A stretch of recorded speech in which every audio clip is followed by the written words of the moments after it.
बहुत समय पहले अयोध्या नगरी में राजा दशरथ और रानी कौशल्या के घर एक पुत्र हुआ, राम। वे सत्य, धर्म और मर्यादा के प्रतीक बने। दूसरी ओर मिथिला नगरी में राजा जनक की पुत्री सीता पैदा हुई। सीता असाधारण थीं, सुंदर, गुणी और साहसी।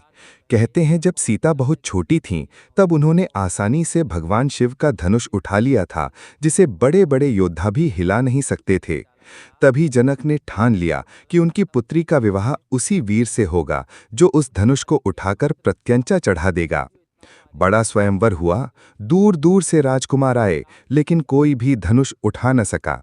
जब राम की बारी आई तो उन्होंने सहजता से शिव धनुष उठा लिया और उसे तोड़ भी दिया। पूरी सभा आश्चर्यचकित रह गई और उसी क्षण सीता ने राम को अपना वर चुन लिया। इस प्रकार राम सीता का विवाह संपन्न हुआ।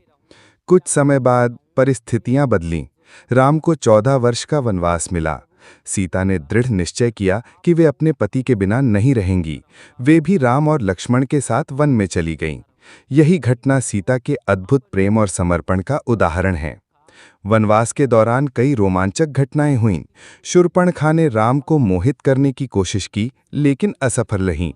अपमानित होकर उसने अपने भाई रावण को उकसाया। रावण ने स्वर्ण मृग का छल रचा और सीता का हरण कर लिया। राम और लक्ष्मण बहुत दुखी हुए, लेकिन उन्होंने हिम्मत नहीं हारी।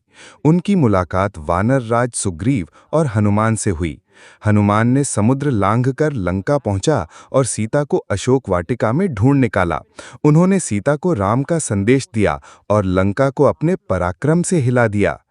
फिर वो महान युद्ध हुआ, राम और रावण का।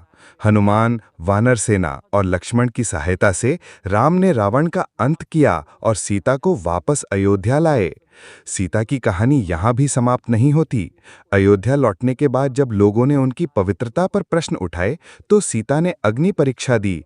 अग्निदेव ने स्वयं प्रमाणित किया कि वे शुद्ध और पवित्र हैं। राम सीता की कहानी केवल पति पत्नी के प्रेम की नहीं है, बल्कि धर्म, विश्वास, त्याग और मर्यादा की कहानी है। राम आदर्श पुरुष कहलाए और सीता आदर्श नारी। दोनों की कथा आज भी लाखों लोगों के जीवन को प्रेरणा देती है।